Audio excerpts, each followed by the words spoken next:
Thank you for tuning in. Thanks for being part of our program. We appreciate it. Here is from a website called CanadianParents.com. Doesn't matter the website, but I cite it as the source for this just so they don't come after me and go, you plagiarized it, you plagiarized it. You know, I'm not plagiarizing. CanadianParents.com. It is an article based on a book. The book is called Not Just Friends. Protect your relationship from infidelity and heal the trauma of betrayal by Dr. Shirley P. Glass. And this web article is called 7 Tips for Preventing Infidelity from this book, Not Just Friends. And here are the 7 tips. Number 1, maintain appropriate walls and windows. And they don't mean walls and windows literally. It says here, keep the windows open at home, meaning your communication. Put up privacy walls with others who could threaten your marriage. For example, ladies, don't go telling your best friend that all your husband wants is sex. You're tired of it because you never know when your best friend is looking to get laid. Just an example, ladies. By the way, that's the just dessert for any woman who goes to her best friend and confesses that all her husband wants is sex. And the best friend takes that information and goes and F's her husband.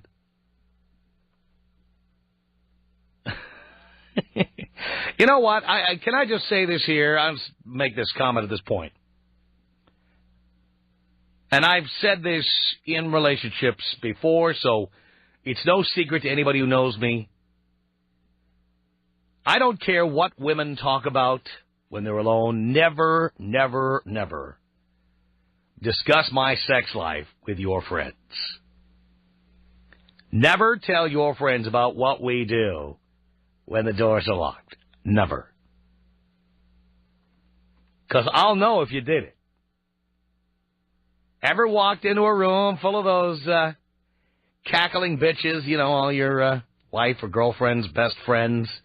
They're sitting around the table, and you walk into the room, and they all shut up because they've all just been talking about you and the fact that you fell asleep last night, or the fact that all you want is sex, or the fact that you've got an 1.5 inch personality, or whatever it is. You walk into the room, they all shut up.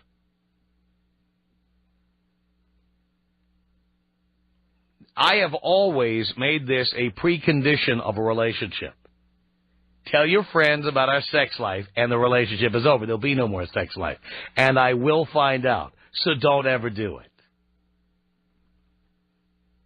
That's it. I think that's reasonable. And, in return, I won't be going and telling all my friends about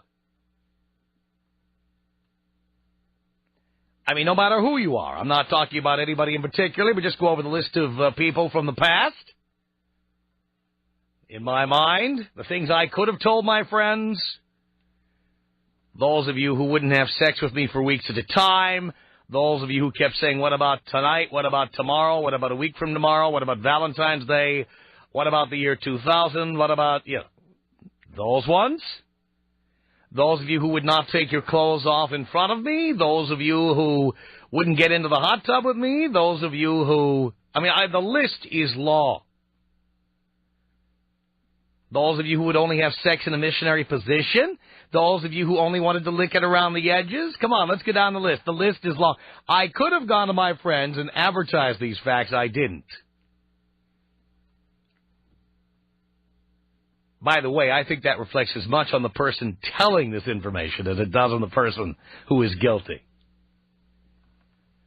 So, for me, if you got problems in your relationship, talk to the person you're with.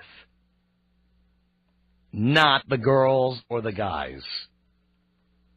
Simple. Number 2, it says here in the 7 tips for preventing infidelity, recognize that work can be a danger zone. Don't lunch alone or take coffee breaks with the same person all the time. See, I've been saying this stuff for years. Isn't it interesting that when a man says it's like, can't a woman have friends? A woman has to go to work, she has to have friends. What about women are working now more than ever. They have to have friends. But now Dr. Shirley P. Glass writes this, and I'm sure women are going, yeah, it makes sense. Mm-hmm.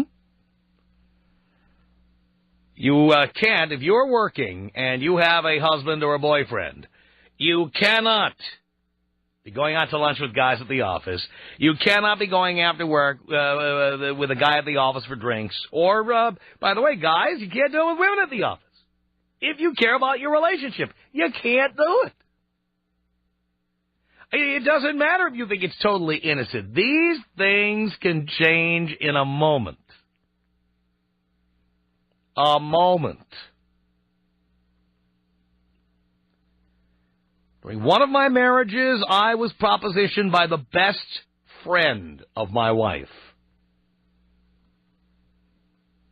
My wife went out to the store to get a pint of ice cream that we could have for dessert because we were all having dinner together. She left me and her best friend alone in our apartment. And the best friend sat on my lap and proceeded to try to stick her tongue down my throat. You can't do stuff like that. You never know the other person. You think you do, but you don't, and these things happen.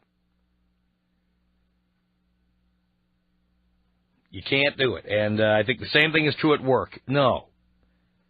Opposite sex people shouldn't be going to lunch together on their own, and they shouldn't be having drinks together, period. No matter how innocent it is, just don't do it. You have to set rules for yourself. Don't do it. And I'm not just saying this for women. I'm saying it for guys, too. Don't do it. I also say this to the guy who was the perpetrator a couple of times. These things can happen. If you don't want them to happen, don't tempt fate. If you don't want the pit bull to jump over the fence, don't run a Kobe steak along the outside of the fence.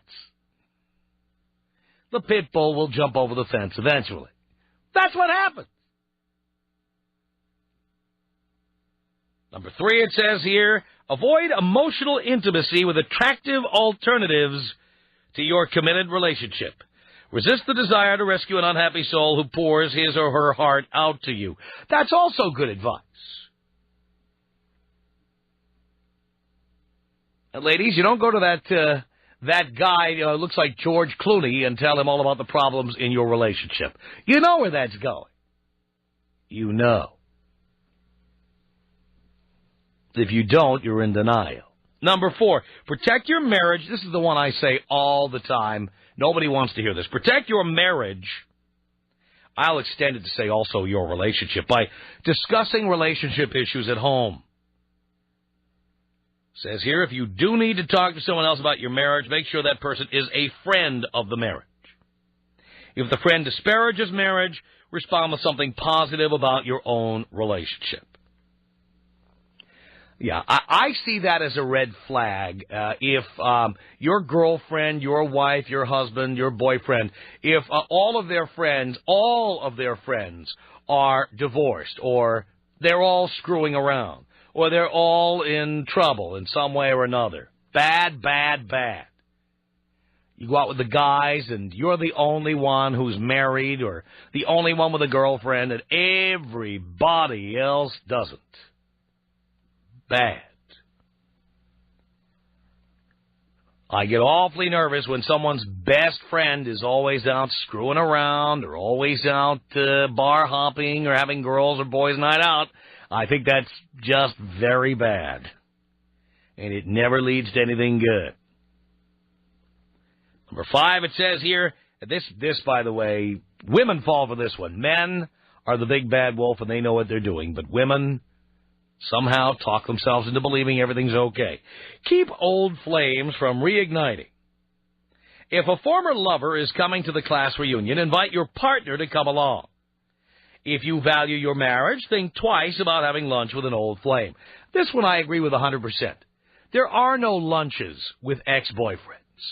No lunches, no coffee, no dinners, no breakfasts, no trips for the weekend, no class reunions, none of that stuff.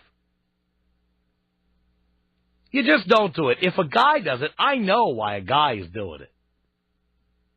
Just like guys save old issues of Playboy so they can go back in time once in a while and spank to an old favorite. Guys who go through the old black book and look up old girlfriends, Guys who send emails to your wife or girlfriend and say, I'm married now, but I'm having trouble in my relationship.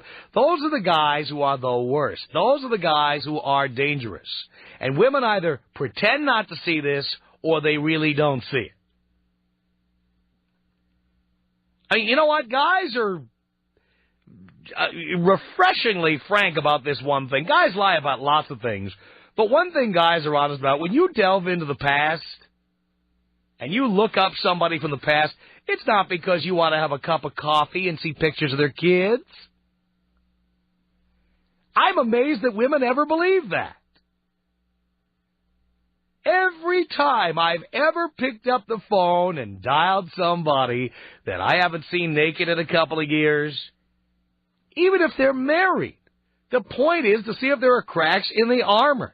The point is to get out there and, diddle around a little bit. No doubt about it. So I'm amazed at the women who go, honey, we're just having lunch. Well, you mind if I come along? Well, no, he won't feel comfortable talking about old times if you're there. Oh, please.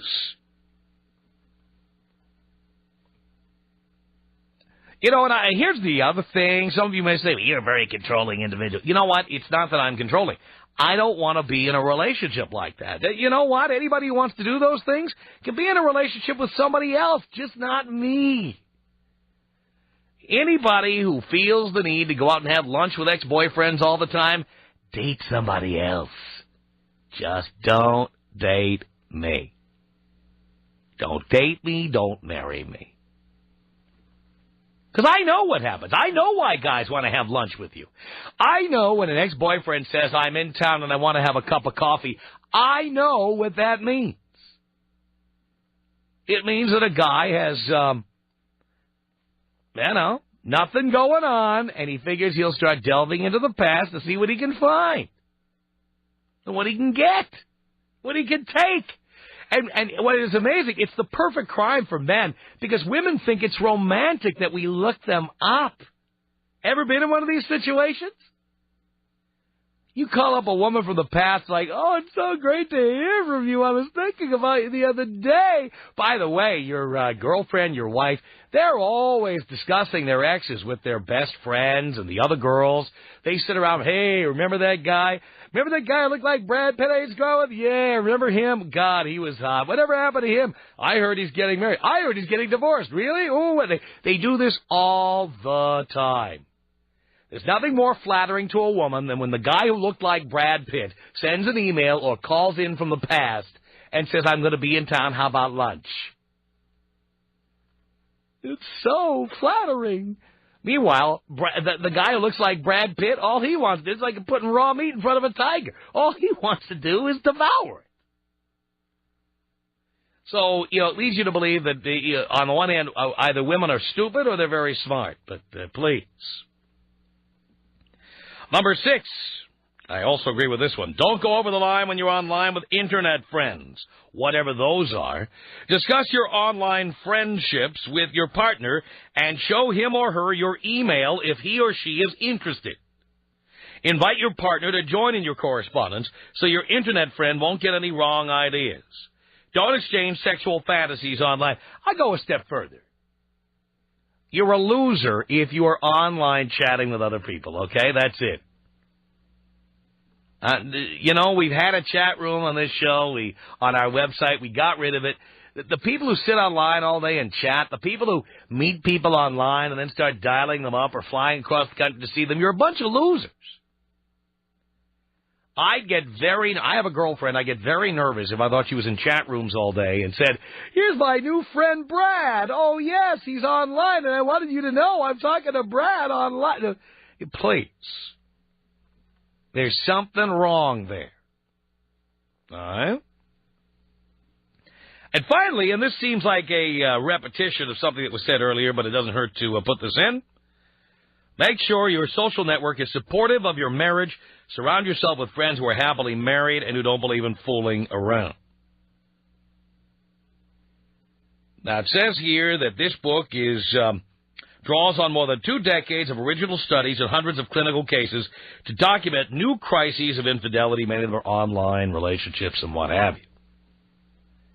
It is all too easy to find old loves. You've got Classmates.com, you've got Google, you've got Yahoo, you've got cell phones and pagers and private phone numbers and private post office boxes. There's all kinds of ways to keep up with people you've known from the past or to make new friends that the person you're living with doesn't really know about. And, I think the stuff I've been saying on the air is spot on. I'm sorry. There are a lot of people who like to attribute it to being controlling. But you know what? I'm not controlling. Anybody who wants to do that stuff can do it. They can't do it while they're with me. They can go off. Leave me. Leave me. If you're going to be like that, leave me. But if you think you're going to be sitting online making friends and going out and having lunch with old boyfriends, I'm not the guy for you. I think this article makes a lot of sense, don't you? Tom Leykis Show, 1-800-5800-TOM. It's Allison on the Tom Leykis Show. Hello. Hey, Tom. How you doing? All right, Allison. I'm calling because I agree with you 100%, and I'm so glad that you have this topic on. An early issue that came up in my relationship, I'm in a serious relationship now, was that my boyfriend was saying, you know what, I'm not comfortable with you having contact with your ex-boyfriend. And at first I thought, you know what, that sounds kind of controlling. But when I realized it, I stopped and thought about it, I realized he was absolutely right. The only reason anyone keeps in touch with an old flame is because there's still a flame. That's the only reason. That's right. Well, they want to be a flame. And that goes for guys and girls. It doesn't go one way. Well, here's the thing, though. Guys are blatant. When a guy calls up an ex, he's only doing it for one reason. Women are either in denial or they're just plain stupid. Because, isn't that nice? My old boyfriend who looked... I agree with that. My old boyfriend who looked like Pierce Brosnan is writing me. It's so wonderful. He just wanted to say hi. You see those emails and the flattery and, how you doing? So how's your new boyfriend? Yeah, right. That's the last thing they want to know about. Yeah, well, they want to know if there's blood in the water. That's what they want to know. The Tom Leykis Show. This is the Tom Leykis Show. Yes, at 1-800-5800-TOM. That's our telephone number. Allison on a cell phone. You're on the Tom Leykis Show. Hello. Hi, Tom. Hi, Allison. Well, I think there's one other piece that we haven't mentioned yet either, is that it's about respect. If you respect the person that you're with, you're not going to be spending time with an ex-boyfriend or an ex-girlfriend for that matter. Well, a lot of women at least want to give the impression that they believe that their exes are friends. They're friends. These are my friends. Even though the relationship didn't work out, we're still friends. That's what you believe in the beginning after a relationship ends, but it is inevitable that after time has passed, that flame is still there. Well, if a man is still calling you, it's because he still wants to see your cooch. That's why men keep calling. If a man stops calling you, it's because he thinks the odds are he's not going to see it again. And I think there's so many different aspects of that issue because the women see the romantic side of it. They want to believe that guy's going to be the friend, but I believe over time the truth comes out. Yep. That no matter how strong your romantic notions are or how much you think they're going to be a friend, it always ends up going down that road. And it's not worth it. If you care about the person you're with, it's not worth it. Yep, I agree with you. Thank you, Allison. Thanks. Appreciate the call. Lisa on the Tom Leykis Show. Hello. What's happening, Tom? Not much, Lisa. Got some dilemmas here. Okay, I live with a guy. I moved in with him about a year ago, and he's from Northern California. Well, he's got all kinds of little friends up north. And over the holidays... When you say little friends, do you mean ex-booty calls, ex-squeezes, ex-girlfriends, what? Ex-girlfriends and ex-booty calls. Right. But there's a specific ex-girlfriend that's been emailing him, although she's engaged to be married. It's been emailing him and wanted to get together with him over the holidays. Well, I was working when he went home for vacation, and there were 2 nights where he conveniently didn't call me and insist that he didn't see her, but I just feel kind of funny about it. But you don't know. But I don't know exactly. And to top it all off... How did you know she was writing him and saying that? Well, we share a computer. So he didn't tell you? You had to find it out yourself? I had to find it out myself. And what did he say when you found it out? He was kind of surprised, played it off sort of cool, but there were emails from her to him that ended in "I love you." So what the hell am I supposed to think about that? Well, I think it speaks for itself. Yeah, and to top it all off, you know... did he show you any of the responses? Like, please don't write letters like that to me. I live with somebody. I'm in love with blah, blah, blah. Did you see any of those? No, absolutely not. And he says he insists that when he speaks to her about how happy we are, et cetera, whatever. I don't know, but... Why is he speaking to her? I have no idea. Did you ask him? Yeah. And what does he say? They're friends. Well, dear, let me tell you something. I certainly don't believe that with women I've been involved with. Men, I know for sure, only call exes for one reason. Yeah, and he so conveniently is playing the crying shoulder to a woman that he works with whose husband is cheating on her. So he told me recently, you know, if there's messages on the answering machine or there's emails from this lady, don't worry. I'm just consoling her because she's upset about her cheating husband. Well, he takes her out to lunch. They hang out together. You know what? I have a very hard line on that stuff. No. I'm feeling kind of funny about it. My answer to that is no. It doesn't happen in my relationship. So my response to somebody who does that is, you have a right to do anything you like. I am not a controlling person. Bitch, if I give him an ultimatum? What? No, not about that. But here's the thing. Nagging him is not the way to do it. Because, you see, women make these empty threats all the time, and it turns into just nagging. No, you have to mean it. You have to say something like, look, you can do whatever you want, but I'm not going to be in a relationship like that. So if that's your friend and that's what you believe in doing, it's been very nice knowing you. You and your ex have a good time. So that wouldn't be too extreme of me, huh? I'd do it. I've done it. Well, thanks for the advice, and can you do one more thing for me? What's that? I really need a bong hit. Oh, I got one for you, Lisa. Here you go.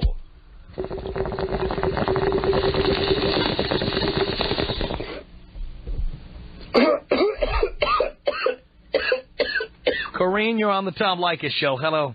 Hey, Tom. How are you? All right, Corrine. I got a question. I work for an automotive business. I always have to go out for lunch with men by myself all the time, and I hate it. I feel like I'm betraying my fiancé by spending this time with men. I don't like it, but I have to do it for work. Mm-hmm. What do you do? What do you do? Do you sell? Are you in sales? Yeah, I'm in sales. I'm a sales development executive. And who are you having lunch with? Clients? Well, I have to have lunch with clients. I have to have lunch with, say, our distributors, like people that supply us with stuff. When they're in town, I go out with them. And it's just a common thing. Everybody does it, and it's expected of me to spend this time with all these men, right? It's my opinion, number one, that you should be with more than one at a time. Yes, and that's what I think also, but it just doesn't always happen that way. Well, I certainly think that you should work that out to that extent. And your it's a boyfriend you have or a husband? Fiancé. I'm sure things have happened you haven't told him about because you think you didn't have to tell him because you were a good girl and you didn't do anything. But when you're in situations like this, guys always try something 100% of the time. So, oh, no, nobody's ever tried anything. Ever? No, never. But nobody ever said, I'm staying downtown at the Ritz-Carlton, come on down and visit me or anything like that? Oh, no. No one's ever said, why don't we have a drink after work also? Or why don't we have dinner tonight also? Or things like that? No, maybe do you want to stay for a drink after work with everybody in the shop? But, yeah, no, nothing like that. I just feel uncomfortable having to be with these men by myself. I understand that. I completely understand that. Sales gigs for women. I got to tell you something. I've known many women in sales, and I know some of the things women have had to do to close deals. Unbuttoning extra buttons, going out late at night to close a deal, going to a guy's hotel room with a contract. You know what? It's actually not that bad. I work like 8:30 till 5, and I don't spend time with anybody outside of that. But I'm in the automotive industry. I'm around men all day long, and I don't like that at all. And my fiance was just stoked on me getting this job, and I do feel a little bit uncomfortable about some stuff sometimes. He doesn't mind, but I do, though. Unbelievable. Wow.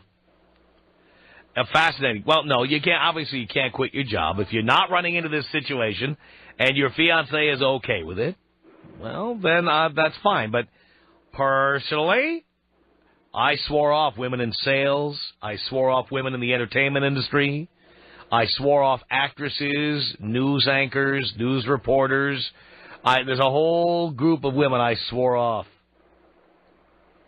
Yeah, no, I don't know. You know what? There is, like, barely any women in this industry also. Like, it's a huge bonus, me being a female working in this industry, but, you know, I mean, bonus with a capital bone.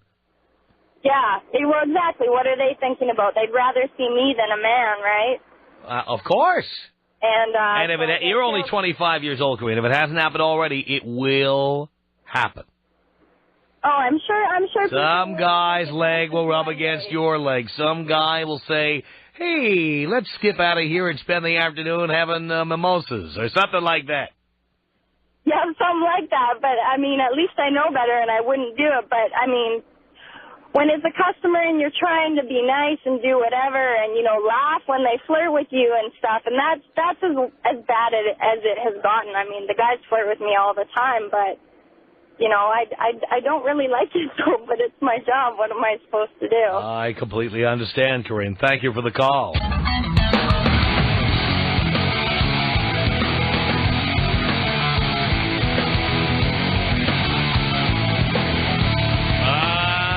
The Tom Leykis Show at 1-800-5800-TOM. Sarah on a cell phone. You're on the Tom Leykis Show, Anna. Hey, Tom. How you doing? All right, Sarah.